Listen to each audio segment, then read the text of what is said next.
There's a bit of a debate out there about real and raw being the way forward rather than the whole copy and paste, fake it till you make it, models, etc. What's your take on it?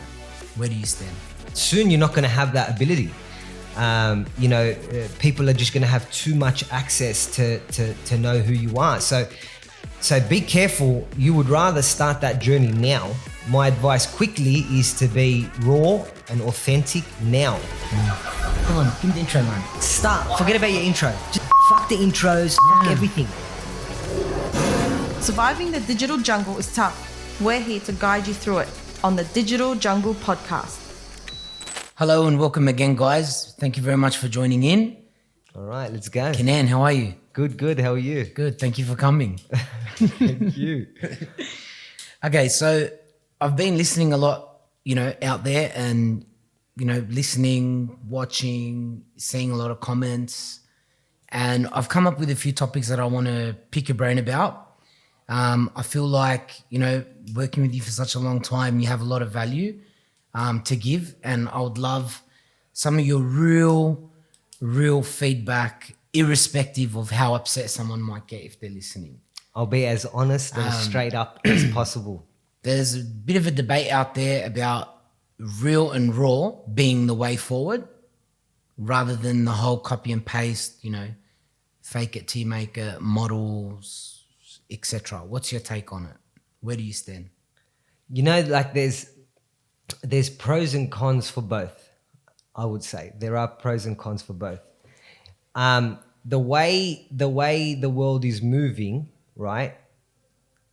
You almost, so social media and the amount of insight someone has into your life, your personal life, your business life, and every move you make, it's forcing you to go down the route of being real. Like you're almost, it's not even your decision anymore.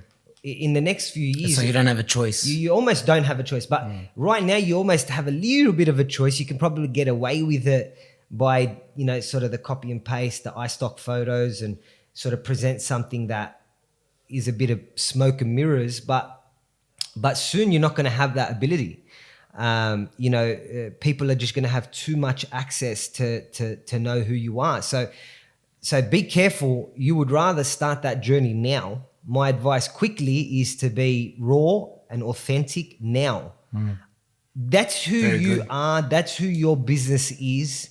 And in a way where, it might sort of, if it accelerates your business, fantastic. If it slows down your business, you have to sort of understand that's the reality of it. Let's strategize and see what we can do to get back onto that track to improve the business. So, my advice is go raw, go authentic, go real now, and see where you land. Even if the person feels like being real and raw is a detriment to their business because of society and where society is, or how society views and judges, people. That's a good question. I'll race, tell you what, background, faith, whatever it is. What do you preach? Yeah, all right. It's real. Yeah.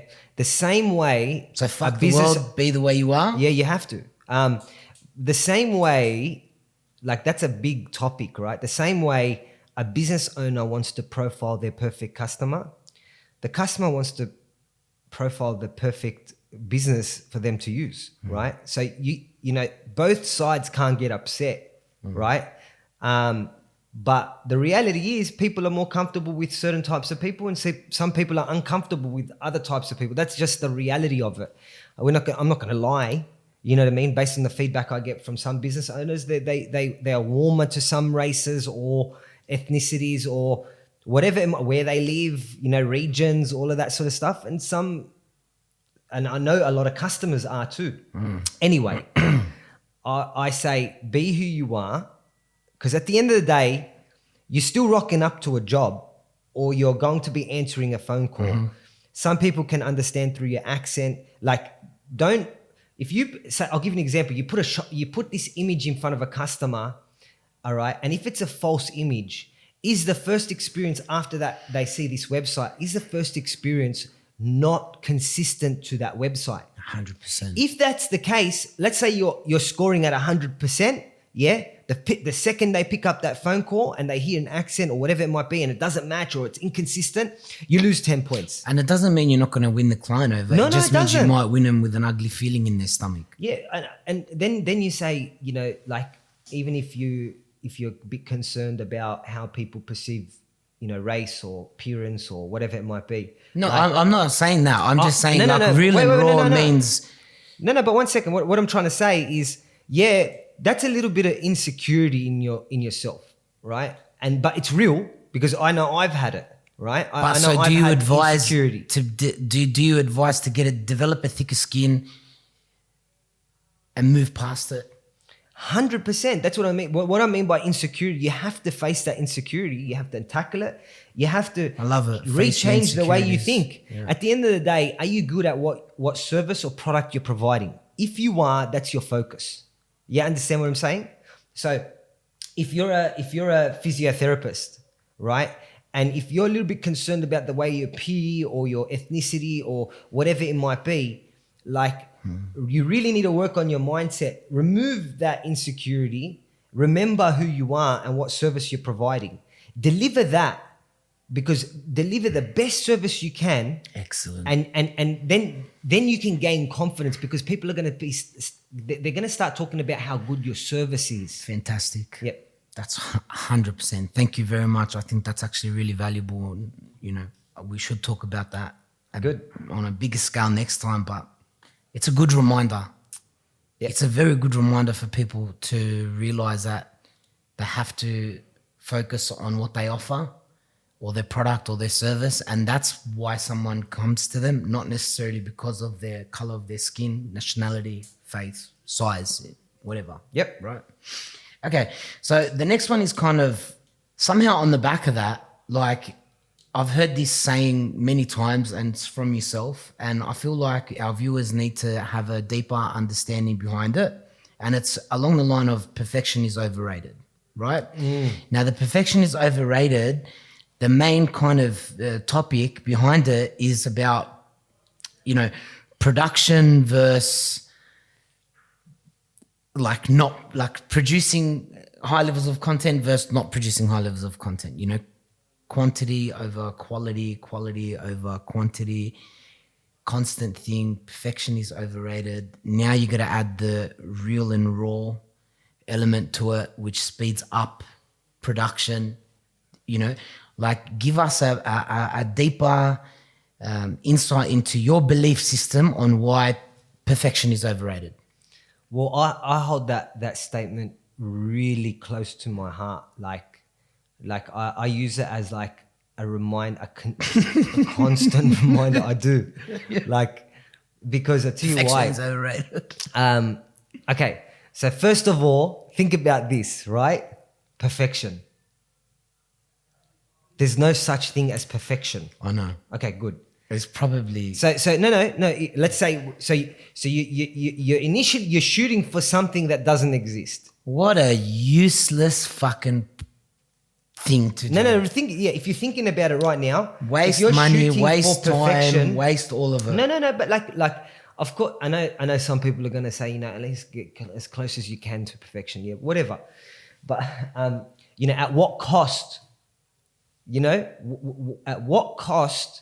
So what's it costing you to keep on trying to achieve perfection in a design? A lot. You know, this is what. Do you want to know what I want to know? Yeah. I want to know if somebody can tell me the last time a customer said to them, I didn't go with you because of how ugly your post was. I chose not to go with you because of how bad your design was. No, I don't think, I don't think What I'm trying to say is when the person that thinks perfection is not overrated is in that mindset of perfecting, it's because they think that if they produce this, they're not going to get the level of customers that they want. Or the type there's of 100 customer. reasons why people are shooting for perfection and they over edit and they overdo things, right? Like in terms of slowing down content that goes out there. I know there's a number of reasons. Number one, Some people are sort of highly protective over their brand. Or some people are really, fiddly with the message. Do you know what I mean? There's 100 reasons why people try to, they really slow down that process. Great, it's cool, doesn't matter. Like if you have the time and you have the resources, you have heaps of design, you have a team, and you can burn that type of resource, go for gold, like whatever. But do you think it's like? But just remember what that cost is. So if the cost of you editing and re-editing, if the cost of that is, say for example, you normally post, 5 posts a week on your social media platform, right? If that's getting in the way of posting 5 a week, because your perfection, like your OCD-ness is actually slowing down the approvals to get those posts up, then you're going to market with 3 posts a week. The cost is huge. That's number one. Number especially two, over a year. Yeah, but number two, the resource of actually doing it. So let's say, for example, if I had one resource that's doing my social media, let's say, for example, to do 5 posts a week, if that's taking them 1 hour to do all the 5 posts, prepare them, get them ready for launch, fantastic. But if my OCD and my perfection mentality is making that 1 hour 5 hours, that's also a resource that you're burning. That's 4 hours of burnt resource, in my opinion. So I'll give you an example. If you're at 80%, it looks good, it feels good, message is right. If you're at 80%, to get it from 80 to 90, that extra 10%, if it's double the time to get it 10% better, what are you achieving by getting it from 80 to 90%? Yeah. What is the outcome? Content needs to go out immediately. It needs to go out quick. Yeah. You can't withhold content. Then I say this, perfection is overrated. By the time you think you've perfected something and then you launch it, that piece of content is outdated. I'm going to give you an example. So by the time you actually get to perfecting it, it's already useless. Yeah, I'll give you the perfect example. So our first podcast was about Google v Australian government, right? Yeah. Okay. Now, if we didn't get that content out, yeah, that's right. We should have got it out quicker. Over. Yeah. No, we should have got it out quicker. But I realized that by the time we got it out, it was 2 days too late, in my opinion, right?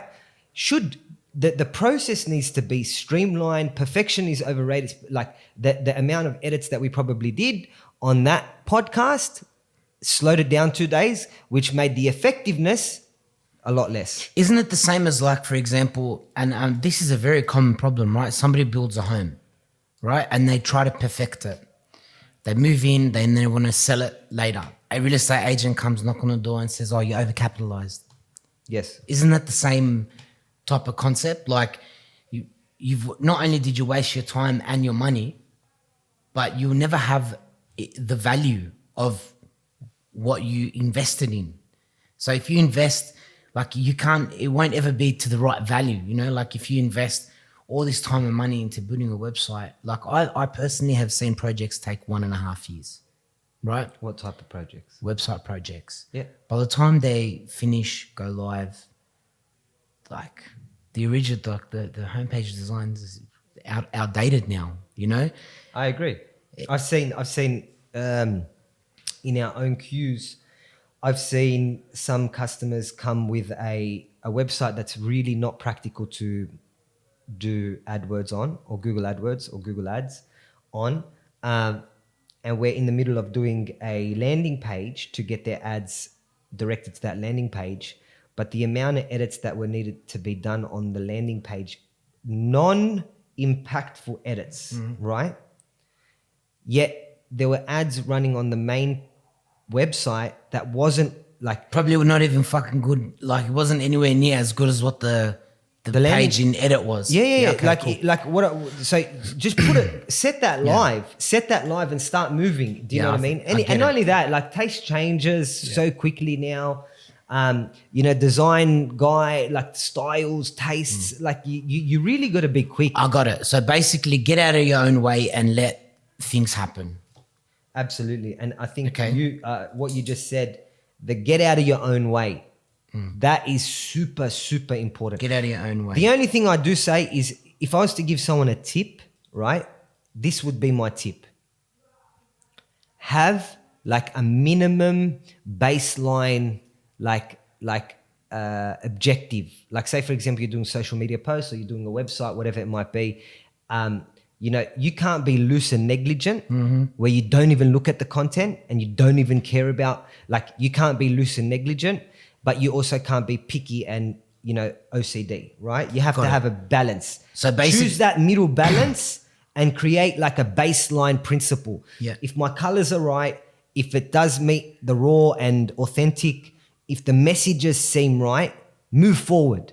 That's it. Like set those 3 objectives. Like so what are the 3? So what are the 3 main objectives that you would recommend? No. Every Before business getting will out of have. your own way. I'm going to give you an example for AIIMS content marketing strategy. So as a team, we discussed it because we have a lot of people producing content.